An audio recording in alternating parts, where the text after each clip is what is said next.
মুফতি শিহাব বিন আব্দুল গফুর হুজুরের হৃদয় শীতল করা জুম্মার বয়ান। قالوا أتجعل فيها من يفسد فيها ويسفك الدماء। আল্লাহ পাক বললেন যে ওদের চরিত্র হবে ওরা ইচ্ছা করলে নেক কাজ করতে পারবে, আবার ইচ্ছা করলে গুনাহ করতে পারবে। আল্লাহ পাক বললেন আমি যেই জাতি প্রেরণ করব ওদের চরিত্র হচ্ছে ইচ্ছা করলে নেক কাজ করতে পারে, আবার ইচ্ছা করলে গুনাহ করতে পারে। এবার ফেরেশতারা বলতেছেন ও এই জাতি, এই চরিত্র আমাদের আগে যারা দুনিয়াতে আসছিল ওদের মধ্যেও কি ছিল, আর যারা গুনাহ করে এরা কোনো শ্রেষ্ঠ হতে পারে?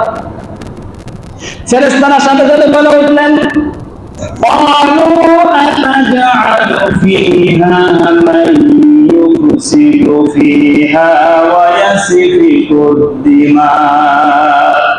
ও আল্লাহ, তুমি যে জাতিকে প্রেরণ করতে চাও, যাদেরকে তুমি শ্রেষ্ঠ মর্যাদা দিতে চাও, যাদেরকে তুমি তোমার জমিনের খলিফা বানাতে চাও, এদের যে চরিত্রের কথা তুমি বললে ইচ্ছা করলে গুনাহ করতে পারবে, আবার ইচ্ছা করলে নেক কাজও করতে পারবে, এমন গুণ সম্পন্ন তো জিন্দাগুলো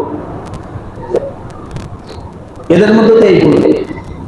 আর যাদের মধ্যে এই গুণ তারা কিভাবে শ্রেষ্ঠত্ব অধিকারী হতে পারে? এবার তারা আল্লাহর কাছে বললেন ক্বালা ইন্নী আ'লামু মা লা তা'লামুন ওয়া নাহনু নুসাব্বিহু বিহামদিকা ওয়া নুকদ্দিসু লাক। ও আমার রব, আমরা তো সব সময় আপনার পবিত্রতা বর্ণনা করি। দেখুন এখানে ফেরেশতারা মূলত কথা বলেছেন দুইটা। একটা হচ্ছে সরাসরি প্রশ্ন করেছেন, আরেকটা প্রশ্ন নিজেদের মধ্যে গোপন রেখেছেন। একটা হচ্ছে ক্বালু আতাজআলু ফিহা মান ইউফসিদু ফিহা ওয়া ইয়াসফিকু দিমা, যে যাদের চরিত্র হচ্ছে গুনাহ করতে পারে, নেক কাজও করতে পারে, তো এমন এক জাতিকে যারা গুনাহ করতে পারে তারা কিভাবে সৃষ্টির শ্রেষ্ঠ মর্যাদার অধিকারী হতে পারে, তারা কিভাবে তোমার খলিফা হতে পারে? এটা এক নম্বর প্রশ্ন। এটা জবাবে ব্যক্ত করলেন। আর লাস্টে বললেন ওয়ানাহনু মুসাব্বিহু বিহামদিকা ওয়া নুকদ্দিসু লাক। ও আমাদের রব, আমরা তো আপনার সব সময় পবিত্রতা বর্ণনা করি। এতটুকু বললেন, কিন্তু ভিতরে একটা জিনিস গোপন রাখলেন যে আমরা যেহেতু আপনার পবিত্রতা বর্ণনা করি সব সময়, আমরা জিন জাতির মতো গুনাহ করি না, আমাদের মধ্যে গুনাহের আকর্ষণ নাই, তাহলে আমাদেরকে সৃষ্টির শ্রেষ্ঠ মর্যাদা দেন না কেন? আমাদেরকে তোমার খলিফা বানান না কেন? বলেন নাই মনে হয়? বুঝতে তো সুবহানাল্লাহ চিৎকার করে বলা যাবে। ফেরেশতারা কয়টা কথা বলেছেন? একটা প্রশ্ন জবানে ব্যক্ত করেছেন, আর একটা প্রশ্ন তিনি জবানে ব্যক্ত করেন নাই। কয়টা প্রশ্ন? দুইটা। একটা মানুষ সম্পর্কে যে প্রশ্ন করেছেন এটা জবানে ব্যক্ত করেছেন, মানুষের চরিত্র হচ্ছে জিন জাতির মতো, এরা গুনাহ করতে পারবে, নেক কাজও করতে পারবে, কাজেই এদেরকে তুমি তোমার প্রতিনিধি কেন বানাবা, এদেরকে সৃষ্টির শ্রেষ্ঠ মর্যাদা কেন দিবা? আর নিজেদের সম্পর্কে যে এটা বললেন এটা ভাষায় ব্যক্ত করলেন না, শুধু বললেন ওয়ানাহনু নুসাব্বিহু বিহামদিকা ওয়া নুকদ্দিসু লাক। আমরা তো সব সময় তোমার পবিত্রতা বর্ণনা করি, আমরা তো কোনো সময় গুনাহ করি না, তাহলে আমাদেরকে সৃষ্টির শ্রেষ্ঠ মর্যাদা দেওয়া কেন? তোমার খলিফা বানাওটা কেন? এটা জবানে ব্যক্ত করলেন। ফেরেশতারা যে প্রশ্ন জবানে বলেছেন, আল্লাহ রাব্বুল আলামিন এই প্রশ্নের জবাবটাও জবানের মাধ্যমে দিয়ে দিলেন। আল্লাহ পাক জানায়া দিলেন ক্বালা ইন্নী আ'লামু মা লা তা'লামুন। আল্লাহ রাব্বুল আলামিন বলতেন ও ফেরেশতারা, যেই মানব জাতির মধ্যে গুনাহ করার প্রবণতা থাকবে, গুনাহ করার আগ্রহ থাকবে, আবার নেক কাজ করার আগ্রহ থাকবে, ইচ্ছা করলে গুনাহ করতে পারবে, আবার ইচ্ছা করলে নেক কাজও করতে পারবে। এদেরকে আমি আল্লাহ কেন সৃষ্টির শ্রেষ্ঠ মর্যাদা দিব, এইটা তোমরা জানো না, আমি আল্লাহ জানি।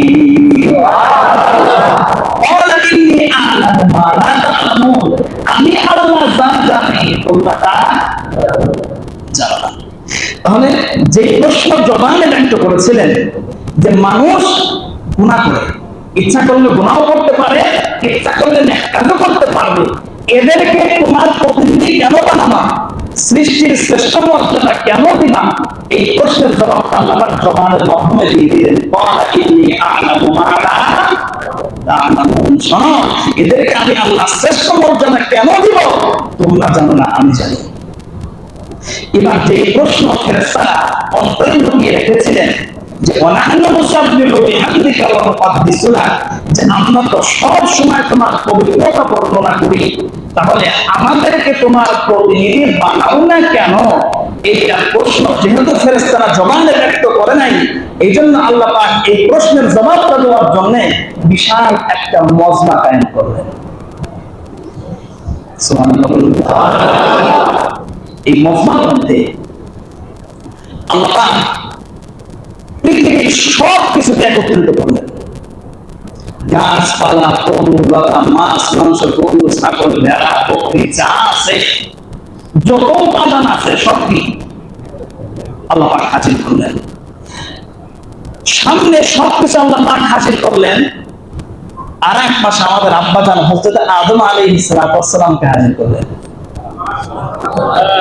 তার রূহ, তার আত্মাকে হাজির করলেন। আরেক পাশে সমস্ত ফেরেশতাদেরকে হাজির করলেন।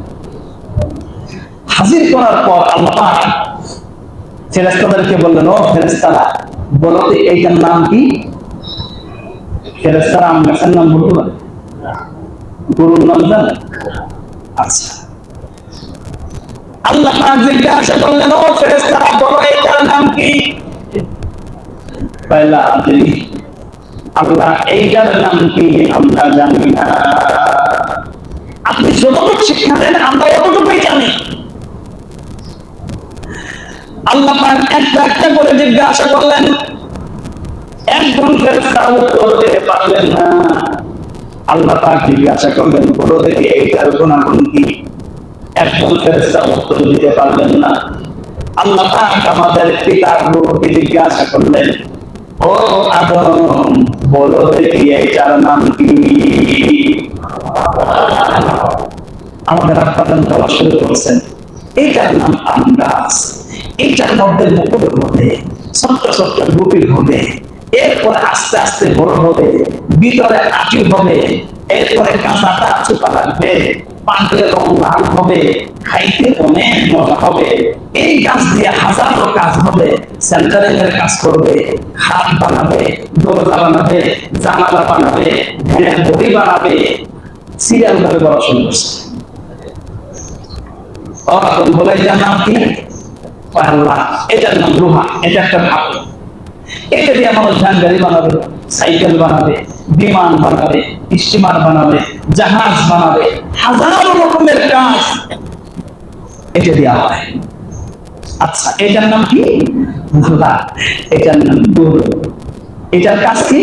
আল্লাহ, এই গাভীর উলানের দুধ হবে, দুধ খাইতে অনেক মজা, মানুষ এই দুধ এমনিও খেতে পারবে, মিষ্টি বানায় খেতে পারবে, দই বানায় খেতে পারবে, যত ধরনের বিভিন্ন আইটেম, যত ধরনের আইটেম আছে বলা হচ্ছে।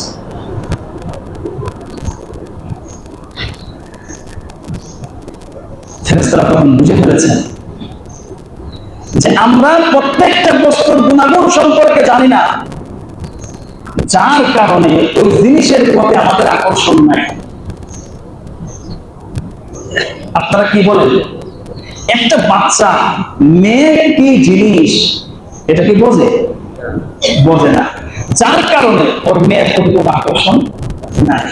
একটা মেয়ে বাচ্চা ছেলের প্রতি কোনো আকর্ষণ নাই, কেন? ছেলে কি জিনিস ওর বোঝার বয়স হয় নাই।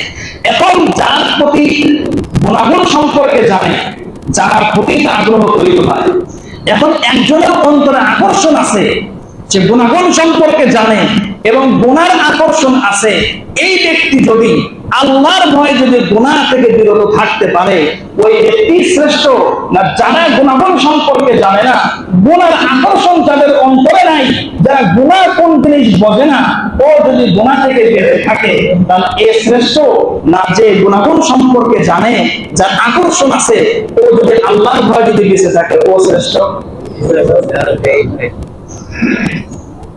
ফেরেশতারা বুঝে ফেলেছেন সর্বনাশ, আমরা তো না জেনে প্রশ্ন করেছি। আমরা গুনাহ করি না ঠিক, কিন্তু গুনার কোন আকর্ষণ আমাদের অন্তরে নাই। কাজে আমরা গুনাহ কি জিনিসটা আমরা বুঝবো না।